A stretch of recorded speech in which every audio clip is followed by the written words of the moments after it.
की 4 दिन की यात्रा थी। लाखों की तादाद में इसी तरह का समंदर, सरों का समंदर जुड़ा, मोहब्बतों से नवाजा, दुआओं से नवाजा।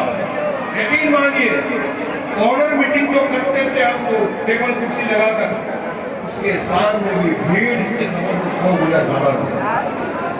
4 दिन में 41 सभाएं की हमने असद साहब ने मिलकर वहां पर लोगों ने मोहब्बत दी। मगर एक पैगाम पूरे देश में गया कि आप सब, सिर्फ बिहार के आवाम नहीं, पूरी भारत देश की जनता गैस का शुक्रिया ओवैसी साहब के मिलाकर चलने का विश्वास है। 9 दिन में 41 सभाएं की है।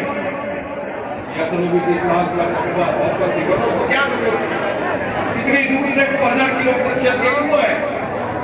खुद को वो इज्जत की जरूरत नहीं है।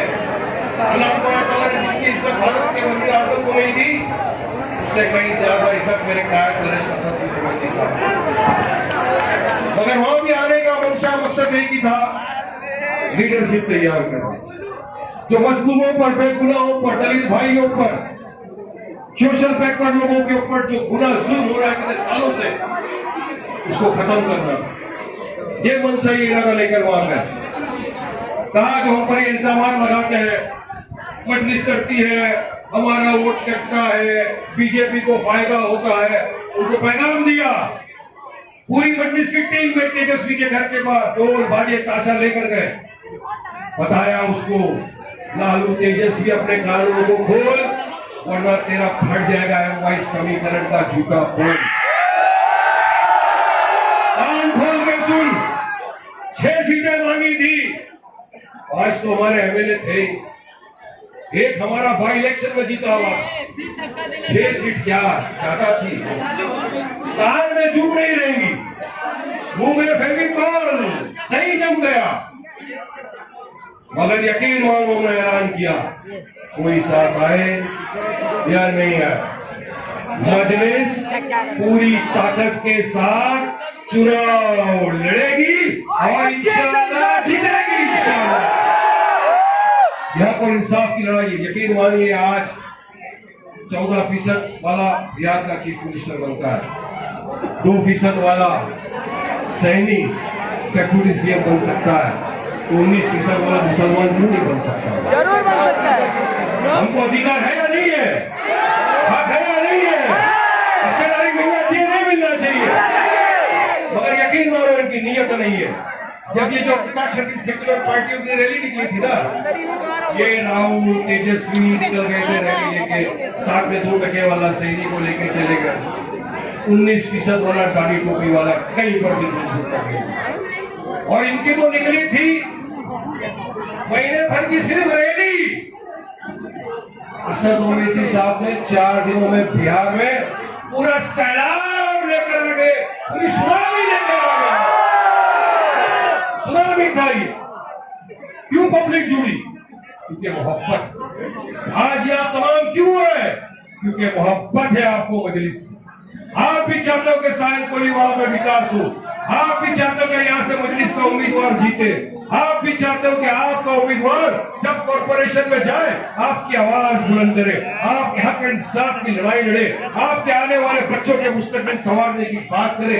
इसलिए आज आप यहाँ सब जमा हुए आपको सुनने के लिए आए। ये इस बात का सबूत है, ये गवाही दी आपने।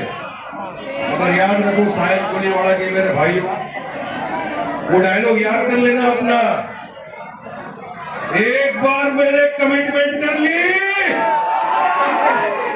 उसके बाद तो अपन अपने आप की भी नहीं सुनते। ये याद रखना, कमिटमेंट किया है सबने आकर, तो अब दिल जान से लग रहा है। देखो, महाराष्ट्र में चुनाव है, बहुत करीब है। जैसा कि कोर्ट ने कह दिया है कि 31 जनवरी तक तमाम चुनाव को कंप्लीट कर देना है। नगर पालिका, नगर परिषद, अब जनवरी हो, फरवरी हो, दिसंबर हो, अक्टूबर हो, मजलिस हमेशा तैयार थी, तैयार है और तैयार खड़ी रहेगी इंशाअल्लाह।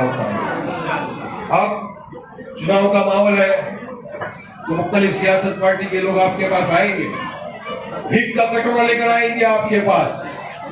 उस वक्त आप सवाल करना कि मेरे दोस्त तुमको तो इख्तियार दिया था, मगर जब एक मोमिन मुसलमान एक तख्ती लेकर खड़ा था, अपने हुजूर की शान बयानी कर रहा था, सिर्फ इतना लिखा था, आई लव मोहम्मद सल्लल्लाहु अलैहि वसल्लम। पुलिस ने पकड़ा, कहां थे तुम लोग, क्यों नहीं आए? वोट लेने को आ जाते।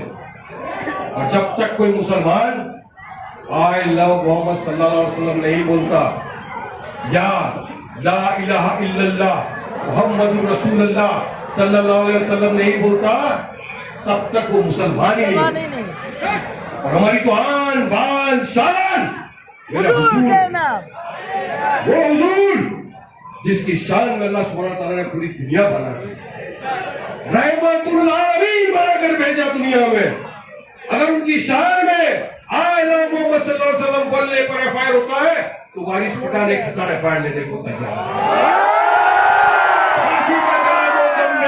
सूली पर लटका दो कम नहीं, लेकिन मेरे हुजूर की शान की बात आ गई तो कोई नहीं, सियासत गई भाड़ में, उसी को 10 लाख मारता है वारिस पठान की जगह।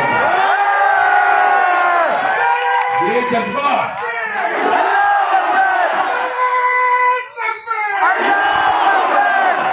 जोश और जज्बा होना चाहिए। हम पे बात आके कोई आवाज नहीं होती। ये खड़े रहते हैं रात दिन बैनर लेके, Mahadev, I love Modi, I love Yogi, I love bulldozer, इन पे कोई कार्रवाई नहीं होती। बुलडोजर बाबा, पे कोई कार्रवाई नहीं होती,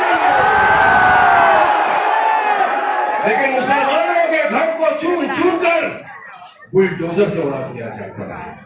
कायदे का सम्मान नहीं, संविधान का सम्मान नहीं।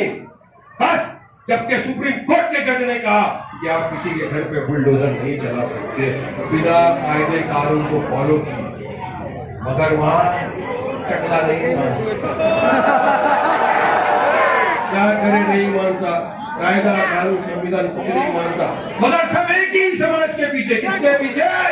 इस्लाम के पीछे। अरे लगो, देखो एक चीज तो समझ लो मेरे भाइयों दोस्तों, देश तक पैगाम जा रहा है। एक सच्चा पक्का मुस्लिम मुमिन, एक पक्का सच्चा मुसलमान डरता किसी के बाप से भी नहीं है। ये तो हम कायदे कानून का पालन करते हैं, संविधान का सम्मान करते हैं, इसलिए खामोश रहते। तो हमारी खामोशी को हमारा डर समझना तुम्हारी बेवकूफी। देखो वारिस पठान भड़काऊ भाषण नहीं देने आया, वारिस पठान समझाने आया है।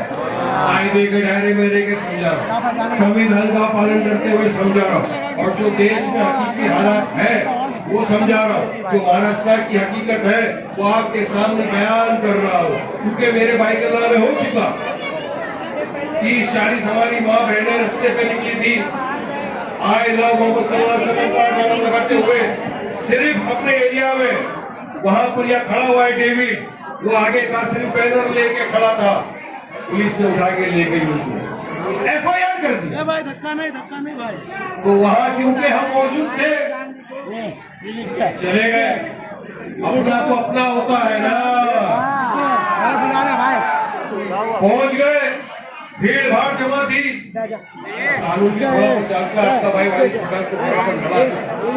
कौन से कानून के दायरे के तहत आपने एफआईआर लिया? कानून का आर्टिकल 25-25 इजाजत देता है संविधान का उनको कि भाई अपने रिलीजन को प्रैक्टिस कर सकता, कोई रोक नहीं सकता।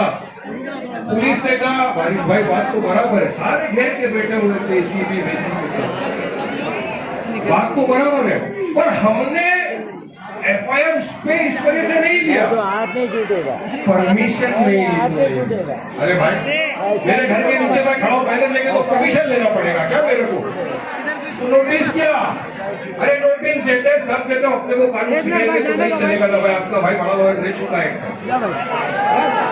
ये तो अभी सियासत में कानून भुला नहीं, आदमी को पढ़ता हूँ कानून और इनको बराबर जवाब देता। समझाया, समझ में आया, उसको वहां से हमने छुड़ा के लेकर आए। क्यों? हम वहां थे। यहाँ क्या हुआ? बहुत सी जगहों के ऊपर एफआईआर हुआ, कोई नहीं गया छुड़ाने के लिए। हम बिहार में थे, वहां से फोन कर करके बात कर रहे थे, अरे साहब छोड़ दो क्यों एफआईआर। यकीन मानो जो मुसलमान है वो तो मरते दम तक, चाहे भारत देश का हो या दुनिया का हो, ये अल्फाज बोलता था, बोलता है, ता कयामत तक बोलता रहेगा, आई लव सल्लल्लाहु अलैहि वसल्लम। अरे हमने तो जो ये आती है एंकर दलाल गोदी मीडिया वाली, नास्तिक मुसलमान लेकिन नाम की मुसलमान, उसको भी पढ़ा दिया, अच्छे अच्छे को सिखा दिया।